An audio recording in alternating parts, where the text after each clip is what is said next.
Waouh! Je viens de finir le film Les Deux Gredins sur Netflix et c'est un maxi banger. Je ne peux pas vous laisser dans la non-connaissance de ce film. Je vous pitche ça tout de suite. C'est le nouveau dessin animé de Netflix qui est donc inspiré par l'histoire de Roald Dahl.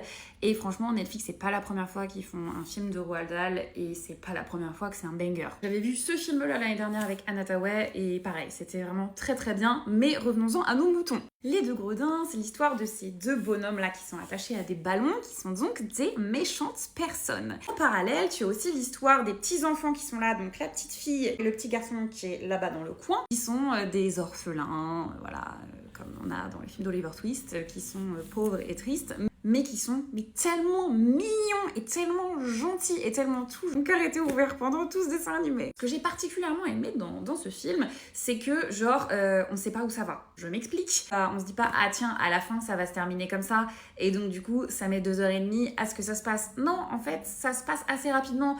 Tout de suite on sait que c'est des méchants, les gredins, et tout de suite, les deux enfants là, ils arrivent à les faire arrêter, et tout de suite en fait ça continue d'avancer, il y a des nouvelles choses, et en fait c'est plein de rebondissements, on ne s'ennuie pas du tout. Deuxième truc que j'ai beaucoup aimé dans ce film, c'est la qualité de l'animation, la 3D, elle est vraiment très très belle. Au-delà de l'histoire, genre à regarder, c'est vraiment hyper agréable. Et puis évidemment, les messages qui sont véhiculés par le film, c'est hyper positif. Ça parle de pardon, ça parle du fait de pas détester les autres, que détester c'est une perte de temps, et qu'il vaut mieux se concentrer sur soi et son bonheur plutôt que sur la jalousie et la détestation d'autrui. Enfin, je pense qu'il y a beaucoup d'adultes qui mériteraient de regarder ce film et de noter quelques petits trucs pour se les mettre dans la tête en mantra, quoi. Je suis trop curieuse de savoir si toi aussi t'as vu ce film, et si oui, qu'est-ce que t'en as pensé, et sinon, est-ce que t'as d'autres films pépites comme ça à me conseiller pour cette plateforme Netflix?